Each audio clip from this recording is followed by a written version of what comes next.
Okay, so the webinar has started. And I believe we are videoing. And here are our participants coming in. So exciting. It's like kind of like a red carpet event for me. So welcome one and all to the Department of Family and Support Services, Homeless Services Low Barrier Shelter RFP. We are so excited that you have joined us today to hear about this opportunity to provide services to some of the most challenged citizens of the city. And with me today, we will be joined by Shannon Ghetto, all from our homeless unit, who's a project manager, Sarah Valak, who's a program analyst, and Kimberly Howard, who is a director of homelessness prevention policy and planning. From my side of the house in policy, we will also be joined by Alexa Karsmar. I hope I'm pronouncing that right, who is a principal operations analyst. And I am Julia Talbot. So let's get started. So due to the volume of participants and just because I can, we'll all be placed on mute. Please submit any questions that you have in the question box, and then we will respond to the questions at the midpoint and at the end of this presentation. Use the question box to notify us if you have any technical issues, just so that you know this webinar is being recorded, and a copy of that recording will be posted to the DFSS YouTube channel with a link to the recording and a PDF of these PowerPoint slides. All of that's going to be posted to the DFSS webpage. Under the alerts or funding opportunities tabs. This is going to take 5 business days. If you love to lurk around YouTube, the YouTube often is posted quicker. It takes us it's like 2 different people that are doing the translation and the posting, both to YouTube and to the DFSS webpage. So it will take about 5 business days. If you want to see the recording to relive those moments, cherished moments. I know how you all love webinars. If you want to look at the YouTube page, you might be able to find it quicker than it will be posted to the DFSS website. And so that is how you can get at the webinar. Here we go. Next is our agenda. You can see here what we're going to talk about around this timeline area is when we will break for questions. And at this point, I'm going to turn it over to Shannon. Thank you, Julia. It's nice to see some familiar names on here. We appreciate you coming. Just as a little introduction, I'm Shannon Ghetto. I'm one of the project managers for the DFSS Homeless Services team. And I lead our kind of RFP development and data and reporting efforts with Sarah and Kim here on the webinar as well.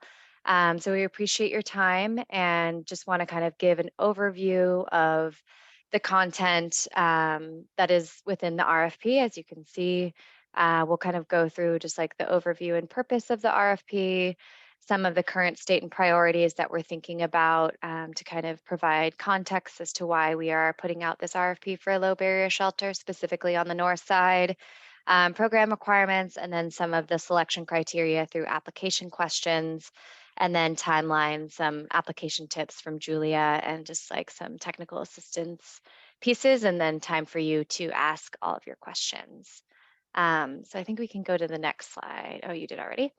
So the purpose of this RFP, so we as the Homeless Services Division are seeking a shelter operation to open, manage, and staff one new low barrier shelter for individuals who are experiencing unsheltered homelessness on the north side of the city. The way that we kind of thought about the geographic boundaries was anything within the city of Chicago boundaries that are north of Lake Street and west of State Street. So kind of going through the north side, as you know.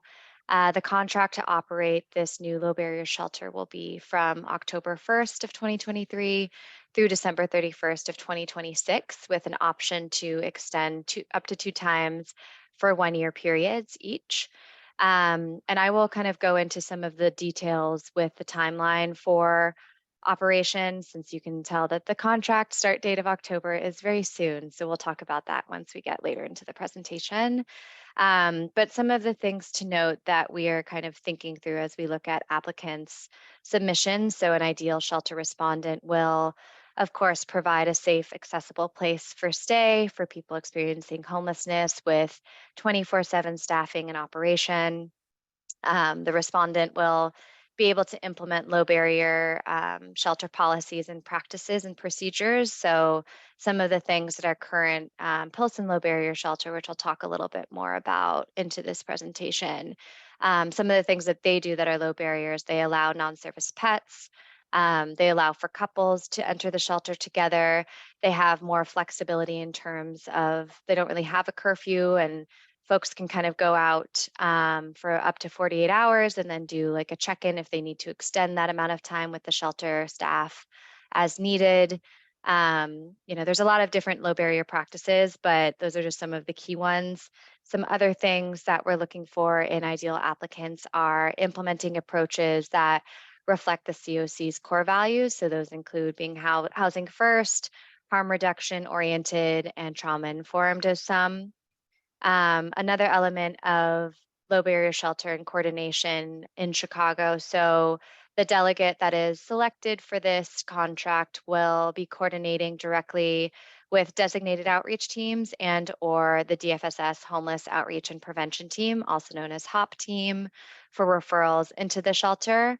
And then respondents should also be supporting clients, of course, in moving into stable permanent housing opportunities and working with case managers to connect them and provide them with other support services.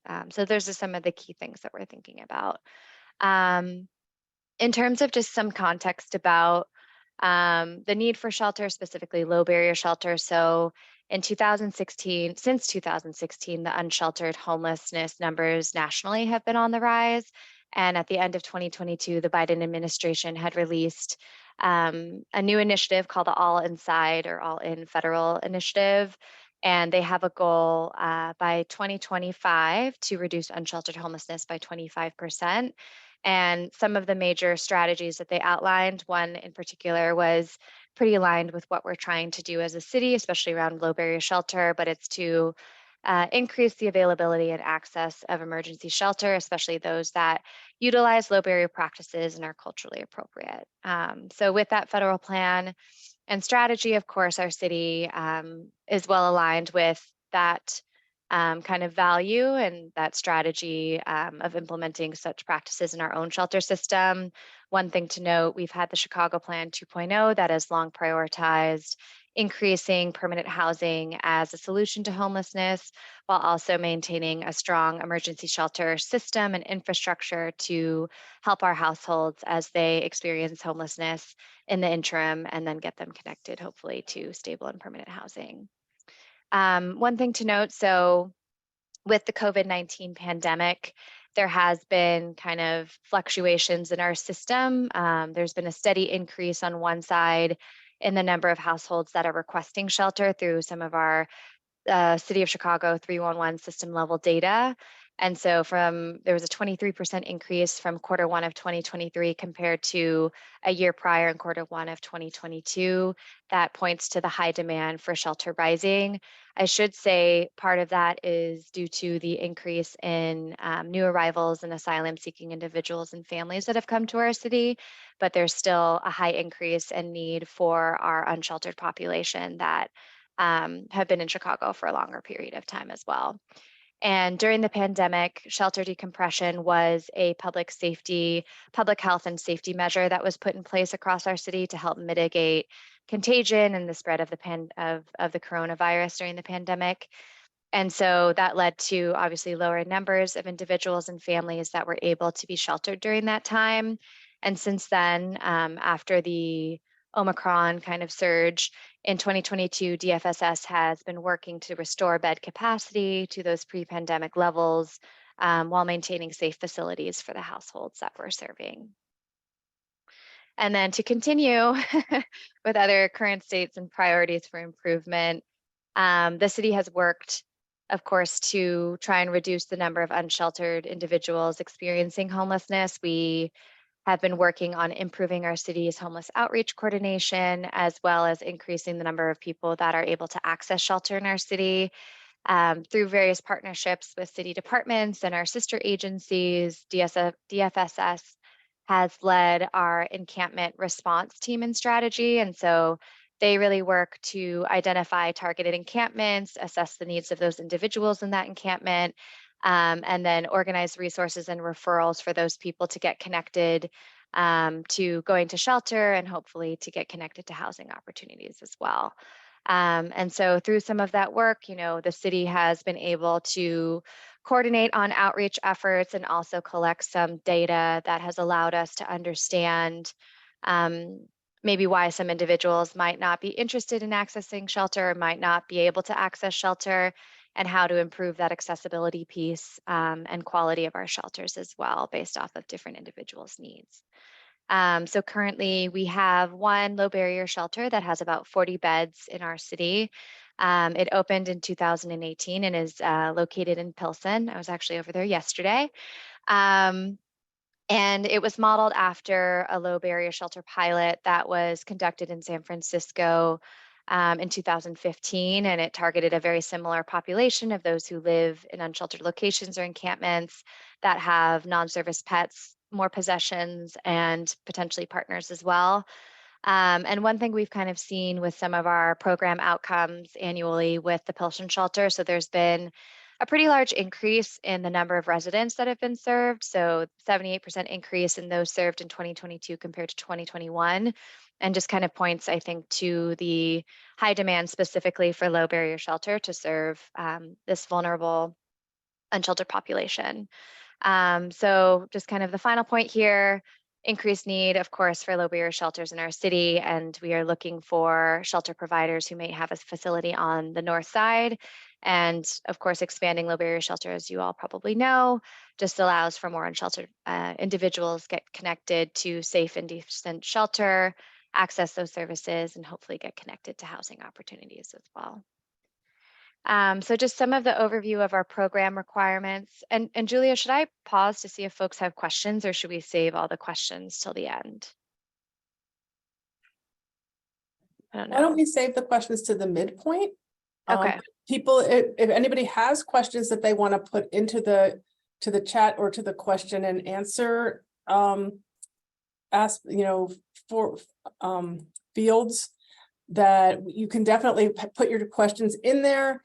We will answer them at the midpoint before we transition, and then we can we can answer more questions after I go through slides about the gloriousness of e-procurement. Yeah. And I know I'm speaking, there's a lot of information and I'm speaking kind of fast. So if you do have questions, would love to talk more about that at the end or midpoint. Yeah. So regarding program requirements, this table just kind of highlights, I think, some of the main things to keep in mind. So we are looking for shelter spaces that can serve at least 30 beds and serve 30 households in their facility. The target population are single adult males, adult women, adult couples that meet the HUD definition of experiencing unsheltered literal homelessness. Additionally, individuals that might have ongoing or unmet mental health or substance use needs, people with chronic homeless or experiencing chronic homelessness, and individuals who have also had negative history or trauma regarding the general shelter system could also be better served by a low barrier shelter model in comparison to some of our more general shelters. And then regarding the facility, we're looking for applicants proposing new facilities and prioritizing projects, as we said, on the north side based off of that geographic boundary that I talked about earlier. And then just additional details. So things to keep in mind, the shelter must be appropriately zoned and have special use permitting needed to open and operate 24/7. The shelter provider must be committed to policies and procedures that meet that kind of low barrier threshold for entrance and shelter. And then, of course, reflecting those COC standards that we had talked about, being trauma-informed, harm-reducing, housing first, and incorporating input from those with lived experience as well. And then, just kind of thinking about the elements of low barrier shelter outlined in the RFP. There's a good amount of best practices and current practices that we're using with our low barrier shelter that are kind of highlighted in the program requirements section to pay attention to. And then in terms of, I guess the note, I should probably talk about the note.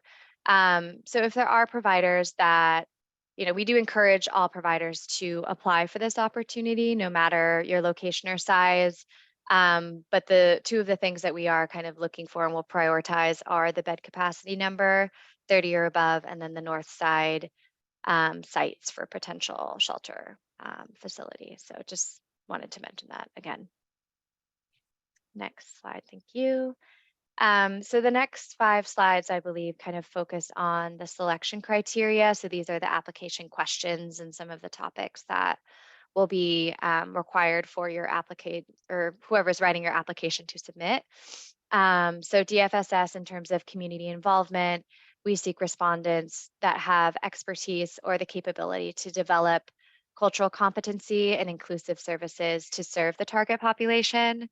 We're looking for respondents that have an ability to engage, hire, retain, and promote people of color and those with lived experience within their organizations. So kind of thinking about how your agency reflects the diverse population that it serves and tries to hire and recruit people with lived experience or different backgrounds, things like that. And then also having a question about diverse leadership reflective of the community that's being served. And then the processes in place for collecting and incorporating feedback from clients into programming. So those are kind of the highlighted pieces of that section. And then strength of proposed program is the section with the most points. So just a reminder for respondents that if you have more than one proposed facility, you'll need to submit an application for each facility that you're proposing. And some of the information that must be included in this section for these questions focuses on describing the proposed facility's layout, on-site amenities, if there's, the proper zoning and special use permit designations that you have, proposed shelter policies and procedures and how they'll be low barrier and appropriate for serving this target population. Your plan for coordination with the DFSS HOP team and or other DFSS designated outreach delegates to accept referrals and how you'll share information post-referral to provide that continuity of client care. And then also what proposed services will be provided on site and then also through referrals with other agencies and providers, and especially including supports that move clients towards stability and permanent housing.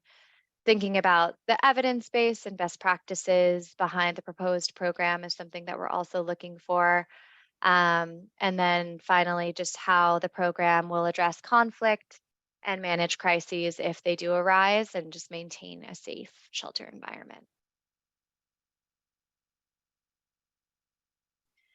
And for organizational capacity, this kind of deals more so with things like staffing, capacity in general. So some of these questions relate, the first one relates to respondents being able to demonstrate their ability to maintain a safe shelter environment through staffing, describing staffing qualifications, ratio of staff to clients, which is recommended to be 1 to 15 in the RFP, and then also thinking about a staffing plan that is appropriate for the facility.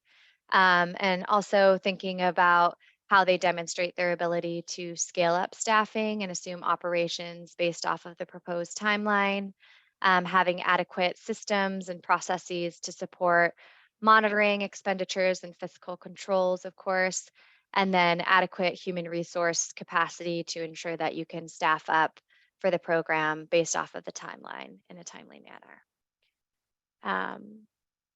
And then, as you know, DFSS finds, tracking performance indicators and data to be an important part of our work.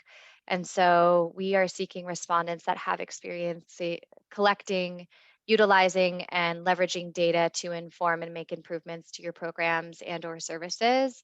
So having experience identifying and addressing inequities in programs or for clients served is something that we're looking for more information about. Having relevant and quality systems and processes in place to collect, safely store, and report on client and performance data. Having experience tracking and reporting also program outcomes. And then some of the things that we have kind of outlined in the performance measures section of the RFP is just thinking about having strong evidence of past performance to desired outcome goals, and describing that a little bit more. And then also keeping in mind from the RFP, there are some suggested performance indicators that may be included as part of this contract. And so those are just kind of provided below, kind of based off of our normal program model for shelter. So thinking about the percentage and number of households that are exiting from shelter to permanent or more stable housing as a big one, shelter bed utilization, and among others that are listed there. And then I think our final main criteria application question slide is just kind of thinking about cost and budget. So we're seeking respondents that can demonstrate the physical capacity to implement the proposed program. You should be submitting a proposed budget along with your application. And so having the budget, in addition to some of these questions answered, will give us some insights into some of these different questions, but also ensuring that applicants have the ability to support the proposed program's total costs along with other funds and in-kind contributions. And then ensuring that they can demonstrate having reasonable proposed budget, as I was saying, bed rates, and a clear rationale, for budget items as well. So kind of justifying the budget items behind the proposed budget. And then, so this slide on selection criteria is just some of the attachments that you should ensure to include and required. So those are just kind of listed here for you, but we're happy to answer any questions about any of these that are provided. Pretty standard for our general RFP shelter applications. And then we also ask that, as I said, you attach your organization's budget for this program in relation to the cost and budgeting questions that were on the slide prior. And also just to make sure that you kind of highlight and address the costs associated with meals, supplies, staffing, all of the things. And then this is my final slide, I believe. So just kind of highlighting the timelines for selection and transition. So this webinar is happening today. Applications are due in a little less than a month on the 14th. And our goal is to respond to the successful respondent, I should say, by Friday, September 29th. And based off the RFP, it says that the contract start date is October 1st. But we know that a few days does not give enough time to staff up and start operating the shelter. So we will just wanted to highlight and clarify that the selected applicant can assume services starting on November 1st, or there can be discussions kind of to figure out when that start date is feasible for the selected applicant. But I think that's it on my end. Just the final reminder, the application is due on the 14th at 12 p.m. or noon. So if you have any questions, please make sure you can get that over to us in a timely manner before that deadline. Oh, thank you, Shannon. So now we want to break for some questions. So if people have questions, I would love for them to put them in the chat, or even better if they put them in the question and answer box. I would imagine I'd have a lot of questions about this. One of the things that was brought up to me, Shannon, while I was listening to your presentation, was talking about that we're looking for new shelter spaces. Is there any ability, do we have any ability to help with that, or what resources might the city be willing to leverage on behalf of trying to figure out a new shelter space, especially given the short timeline?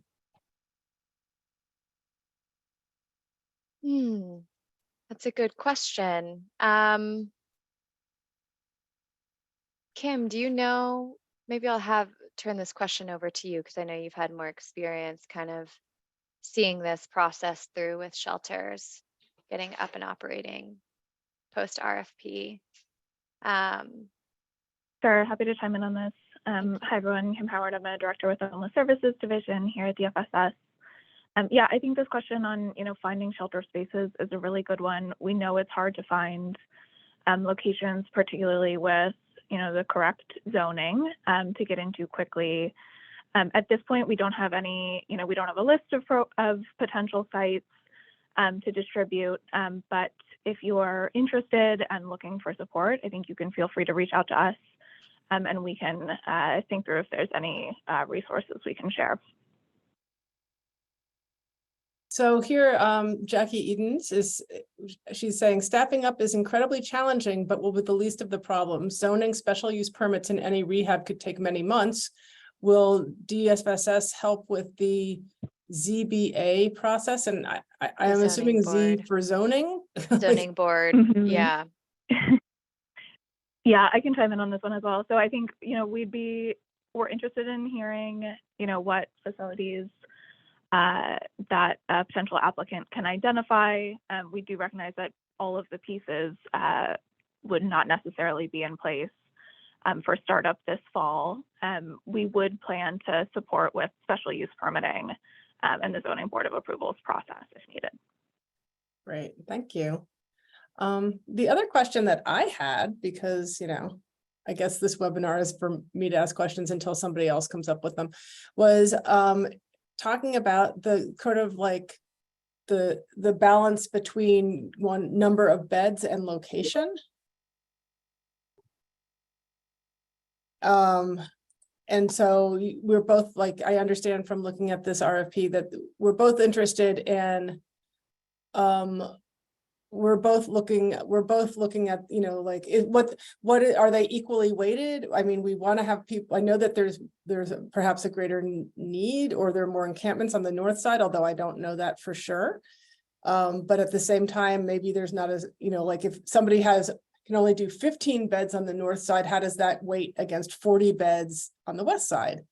And in the meantime, Mr. Thaddeus Williams, is it absolutely necessary that the proposed low barrier facility be on the north side? Is it possible for the facility to be in other areas of the city? So I guess Mr. Williams is going after what I was going after. Yeah, so I think, in terms of the geographic location, there is a preference for the applicants to have a facility on the north side, but we also recognize that there can be limitations to available new facilities, of course. So we are open, and if there's applicants that are interested in applying for a shelter that is not within the north side designations that we kind of went over, we still encourage you to apply, is the answer, I guess, that I'd like to share. And then Julia, kind of in terms of your question, I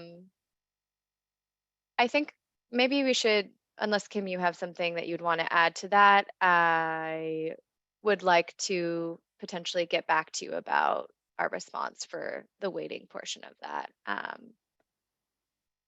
Yeah, okay, thank you.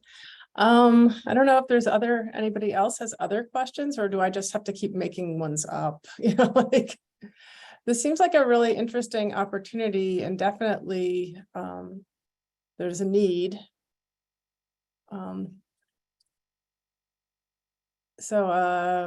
Community opposition will occur citywide, but will likely be formidable on the north side. Will DFSS to come to community meetings that are required?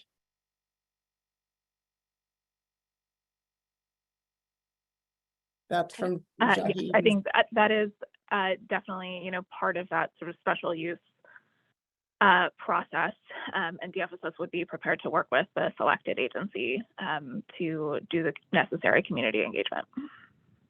Okay.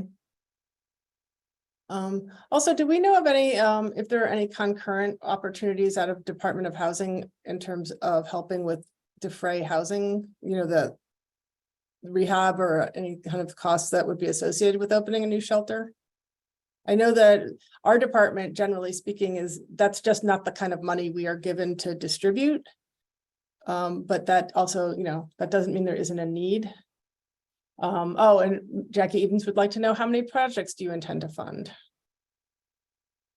That's We are only going to be funding one project, and I think I might have forgotten to go over. It was in one of the slides about the amount of funding, but it's 2 million and a quarter, so $2,200,000 will be distributed to the selected applicant for operation and management of the shelter. And so it'll be about $500,000 for those about 3-year period, with some additional costs associated with startup. And again, Ms. Eden says that Department of Housing issued an RFP about a year ago for new sites, which I vaguely remember. I only have eyes for DFSS RFPs, but I do recall hearing something about that. So I don't know if there are other questions. Is there anything that you want to go into, that you wanted to talk about before we move on to the gloriousness that is doing an application in e-procurement? No, I don't think so on my end. Okay, well, Kim, we do you will have time. We will have time for more questions or more discussion at the end of this presentation. But now I get to talk about how to do an actual application, because if, while running a homeless shelter seems challenging to me and difficult, I like to think, it's probably it's almost something that is almost as challenging would be putting an application into e-procurement. So all of the city of Chicago uses the iSupplier/e-procurement system to do all of its contract management, and that includes RFPs and then also vouchering. Those are its 2 primary functions, sort of a cradle to grave contracting database. I don't find it particularly intuitive, but that's why we have screenshots. So if you have never done business with the city of Chicago, you should register into iSupplier, which is the vendor account that you will use to access the e-procurement system and make an application as soon as possible. It will take about 3 to 5 business days for you to get an email back, which would allow you to open an account, an iSupplier account. I think everybody that I can see here, I believe, has an iSupplier account, but if you don't, go get one. They're glorious. Your life is, you won't even know, your life has been incomplete up until this point until you get an iSupplier account, and then it's just a little brighter outside. So when we are going about doing an application or submitting an application to DFSS, we always want you to review the RFP narratives. I know the RFP is part of the the narrative is part of a packet. It's also included as a standalone attachment in the platform, the RFP platform. We want you to review those narratives. I know that they're dense documents, but they do have, because they're dense, they have a lot of information, and that is information that will help you determine how to position yourself in the best way to success, to know A, what you're up against or what we are looking for you to do, and B, so that you can make a good application and tell us the information that we need to know to award you a contract. So I always tell people to remember that the narrative and the application questions and the selection criteria are all connected. They aren't just sort of like random things that we thought about independently of one another. From the narrative, we pull out questions, and from those questions, we align selection criteria specifically to those questions so that we can evaluate for the correct kinds of things. If you have a question about like, which direction do I go in terms of how do I position myself, or what are they really looking for out of this question, I always tell people to go back into that dense document, into that program description or that scope, and really look at the content, and because most of the time the answers are there. You can also reach out to Shannon, who is the project director, and her name and contact information should be in that document as well. When you're making your application in the e-procurement environment, I want you to remember that there's a 4,000 character limit for each text box, or each quote value, as e-procurement gracefully calls application answers. That response is 4,000 characters long, and that includes punctuation and spaces. E-procurement is not going to count those 4,000 characters to you. It will merely just cut off your answer like at the very last minute. So, so it's a pain. So I always tell people, save your answers, do your writing in the word processing software of your choice, preferably one that has a character count function. Do your character counts and then upload into the e-procurement environment and submit that way. The other thing about e-procurement is once you hit submit and you send that application to us, you will not have access to that language or your answers except in a PDF format. And so if you wanted to save that language for, say, another grant proposal or application or, an announcement of some sort, it's best to keep that in a Word document separately so that you can have full access to your own words. And my other pro tip would be to not use the back button on the browser in the e-procurement environment, because it will trick you and pretend that it's still working for you, but it will really it will give you an error message when you try to save. And everything that you put in post hitting that back button will not be saved. I am dinged on this frequently, and I don't recommend it as an experience. As always, my mantra for doing anything in e-procurement or really any kind of proposal writing is to start early and to save often. You really can't start early enough or save often enough. Oh, and look, I see that I have mistakenly put the wrong footer. I brought these slides in a little late because I didn't like the way the slides had looked. And so now there's the wrong footer to this. So we're not talking about this RFP. Look away. More tips about working in e-procurement. The RFP is due on, September 14th at 12 noon. That is a hard deadline. We don't mean 12:01. You can go to 11:59, but you can't do anything later. We cannot accept anything past 12 noon. The e-procurement system shuts the application down, shuts it out, and there is no way for us to accept a late application except if we repost the entire RFP. That is just how it is. I am very sorry that is how it is, but we don't accept late applications, and that is why. If we reopen the RFP, we have to basically throw out everybody who did get their stuff in on time out, all of their work out, and make them resubmit. That would make no one happy. And so just get your stuff in on time. I tell people to plan on their submission taking 30 to 60 minutes. We're going to go through some screens where I talk about how to accept an amendment and how to just go through the submission process. You'll see why I'm saying take 30 to 60 minutes. Late applications won't be accepted. I'm telling you also that you need to, I like to tell people to try to get their application in a day early and not have it be a super stressful, anxiety producing experience. Have it be an RFP application spa if you wish.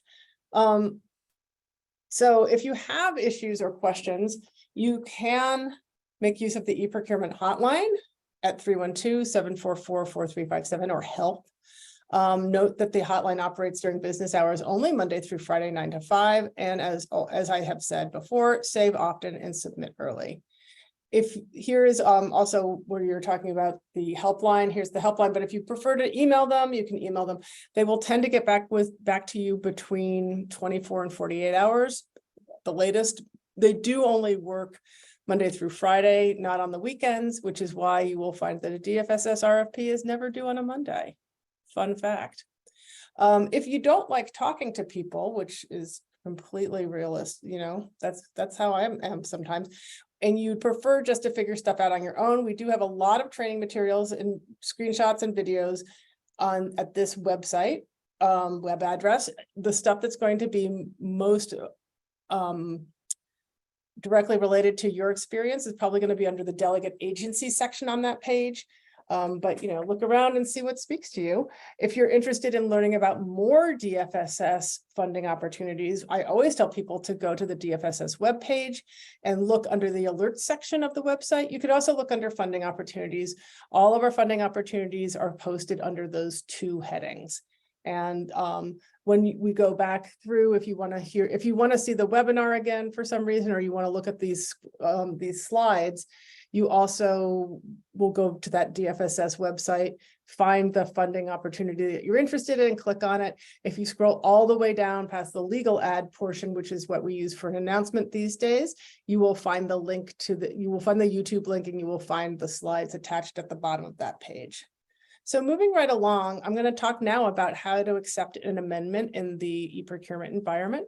We do amendments because we want to keep everybody who's interested up to date on the latest and greatest about this RFP. We will post the questions and answers that what came out of this webinar is an amendment. If we had to change the date, we will post that as an amendment. If we found that there's a horrible mistake in the RFP that we need to correct, we will put that as an amendment. As a result, the city of Chicago is very excited and interested in making sure that people, when you go to that when something has been amended in the e-procurement environment, that you are well aware of the content of that amendment, and that you are willing to take full responsibility for the awareness and knowledge that we are imparting in this amendment. So I'm just going to walk through the screens that you will see as part of the amendment acceptance, process. So you'll see here, if you were trying to start an application, you would go to this actions bar and hit create quote and then go. In this particular screen, the RFP that you wish to start applying for has already been amended. So you're going to click on this amendment history, because you have to acknowledge the amendments connected to the RFP before you can start the application.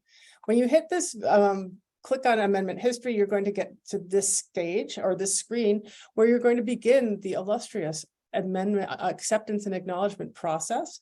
If you go to this document number here, you will see the document, you will also see the amendment as an attachment. In the middle here, there's this amendment description. It's a little one sentence, a little like sort of cliff notes, if you will, on the amendment. Like it's going to say, it's going to say, remind applicant that this is thing, or it's going to say, these are the questions and answers from the webinar, or we changed the due date, or, I don't know, whatever else we wanted to tell you. And to review the changes, just specifically the amendment changes, you would click on this little eyeglass or infinity icon. And when you are done with all of that, you can start the acknowledgement process by clicking on the acknowledge amendments on the upper or lower right-hand side.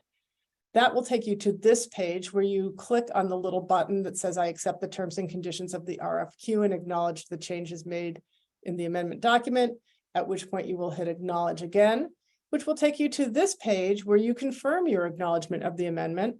I don't know why anybody would push no, but sometimes, it's there as an option. So you're confirming the acknowledgement of your amendment. You hit yes. And then as this final step, you are going to read and accept the terms. You're attesting that you have read and accepted the terms and conditions of the amendment. So you're going to click the box here, and then you're going to hit accept on the upper or lower right-hand side.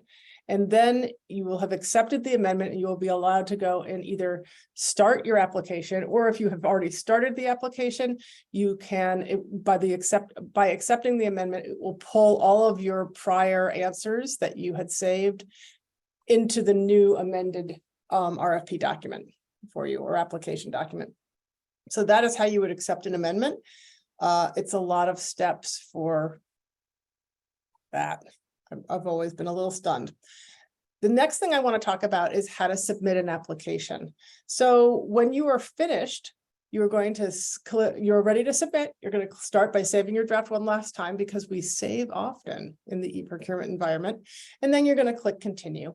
When you hit continue here, e-procurement is going to kind of do a low-key scan of your entire RFP application. And it's going to tell you kind of things that it thinks might be problems for you.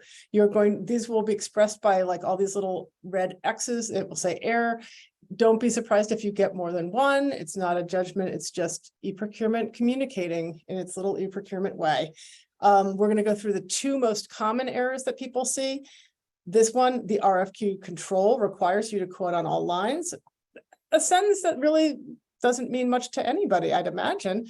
But in the context of e-procurement, you are going to look right below here. There's this thing that says lines. You are going to quote, you're going to hit or click on the lines, and that will bring up a page where you are going to you'll see the budget budget categories and be asked to put in numbers. We don't use that. The lines section is something that we use in the contracting portion of the RFP process or the contracting process. We don't use this for your RFP. We require that you download and then re-upload our Excel budget sheets. And that is what we look. So you can put whatever you want as long as it's a number in any of those lines. I don't think you can leave zeros in there or you'll get error messages. So just put a number in there. Put your favorite number, put your birthday, put whatever you want, just as long as it's a number, and then that error message is going to go away. The other very common error message that people get is a quote value is required for requirement X. In this case, requirement is e-procurement speak for your application questions. Each application question has a name or, has an identifier, and quote value is e-procurement for the answer, that same thing that is limited to 4,000 characters, including spaces and punctuation. So in this case, the error message is saying you did not answer the question first name. Those are the two most common things. So that's the level of scanning that e-procurement is going to do on this, prior to your submission. It is not uncommon to get error messages when you're putting something into the e-procurement system or trying to make the application. So just give yourself the time, expect that you might get a few of these and give yourself the time to correct them. And that's why I sort of start to say, do it the day before, give yourself an hour. Don't try doing this, at 11:45 when the thing is due at noon. So once you have gotten through all of your error messages and you're ready to proceed and submit, this means that when you click that continue button, it's going to put your application into this review and submit phase, as opposed to just giving you a lot of error messages. And at this point, you will be able to look and review all of your data and your answers. You will be able to see what you've attached. You will be able to see all of the answers that you have given. And you'll just keep scrolling through your application until you get to the bottom of the page, at which point we want you to provide us with an electronic signature, which you will do by filling out your name and your title and then clicking this little box above. If you click the box above, you'll get an error message. And then you'll look over to the far right-hand side that I couldn't put in like big enough font. And you'll see this button that says submit. When you click submit, you should get this confirmation screen, which means that you have gotten which means you've successfully submitted your application. So e-procurement will send you a confirmation email within 24 hours of your submission to the email address associated with the account that has made the application. Lots of stuff from e-procurement end up in spam, so you can look for it in your spam folder. You can also call or email I think in this case, Shannon, if you desire confirmation prior to them, she can look in the e-procurement system and really see applications the second that you guys hit submit. So that if you want that extra thing, that extra sort of security or validation that you have successfully submitted, I would highly recommend that you maybe give her a call, or you can email and we can check very easily to see that you have submitted, and then you can go on your merry way onto the next application, or just have an enjoyable rest of your day. So that is, the other thing I wanted to point out is that because there is an opportunity that somebody might make multiple applications, this was something that I took out of my screens. And if you're going to make multiple applications, you need to do that through 2 different user accounts in your iSupplier account. The accounts can have the same email address, but they have to have different usernames. So name them after your favorite color or sports team or whatever, but make sure that they have different names. Do not put in, when you put in the iSupplier environment or e-procurement environment, when you make 2 applications off of the same user account, they're just going to rewrite over. And so then you'll have one account that shows up as archived, or one application that shows up as archived, and the other one that's live. And that is not, those are not 2 things that we can review. We can only review the live, the real one, not the archived one. So if you want to make an application, more than one application, please use 2 different user accounts. Again, they can have the same, they can feed to the same email address, but they just have to have 2 different logins. In that way, we will get 2 different actual applications from you. So this is all that I really have to say about the e-procurement system. If you have program questions, you should reach out to Shannon. And if you don't have if you have non-programmatic questions, you should go to the e-procurement hotline at 744-HELP, or you can email at customersupport@cityofchicago.org. And at this point, I think it's time to open this up to questions or comments if anybody has them. I would, of course, love to see hear what you guys all have to say, or if you have any questions or comments that you would like to share with us. Don't all talk at once.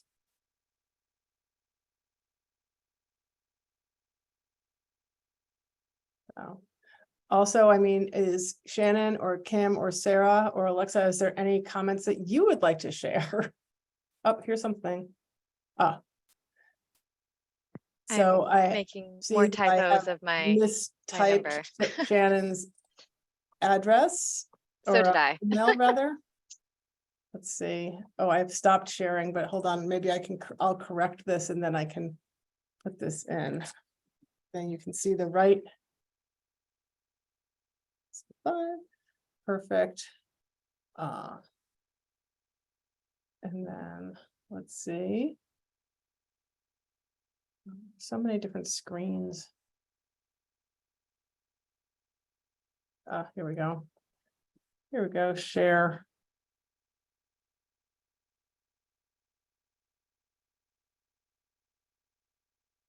There. There we go. So we're back to sharing. Perfect. So are there any questions? Oh, here. It also appears that there is rapid movement from the conception of this project to absolute operation of the program. Is there a chance for more time given? That's an excellent question. Yeah, so the contract is dated to start on October 1st, but we can work with the selected applicant kind of surrounding the feasibility of when services would start. We were hoping that it could start at the beginning of November, but we can work with the respondent that is selected to ensure that it's feasible for their staffing up and operational needs, since we know that that can take a little bit more time than just 1 month. So. Great. I think there's a question that asks about your proposed timeline. So I think in that question, you can kind of make it a little bit clearer when you have the ability to staff up or begin operation of the shelter facility. Great. And so any other questions? This is like such the Ferris Bueller feeling where it's like, questions. If there are not other questions, then I would highly suggest that you email, if you decide you have questions, do get a hold of Shannon. And I will happily give you some time back. And thank you all so much for considering this opportunity to provide these services that are so needed, and for being, for coming to the webinar today. I don't know, does anybody else have any closing comments they'd like to add? No, we appreciate you being here. And if you do have any follow-up questions about any of the aspects of the RFP or the application questions, feel free to give me a call or shoot me an email, and I'm happy to answer or clarify anything. So Great. Yeah. Well, if that is, if there are no other questions, then I will thank you guys for your time, and we will all go on our merry way. And have a lovely rest of your day. I haven't looked outside recently, but hopefully it has stopped raining. And yeah, here we go. Take care. Take care. Bye. Bye.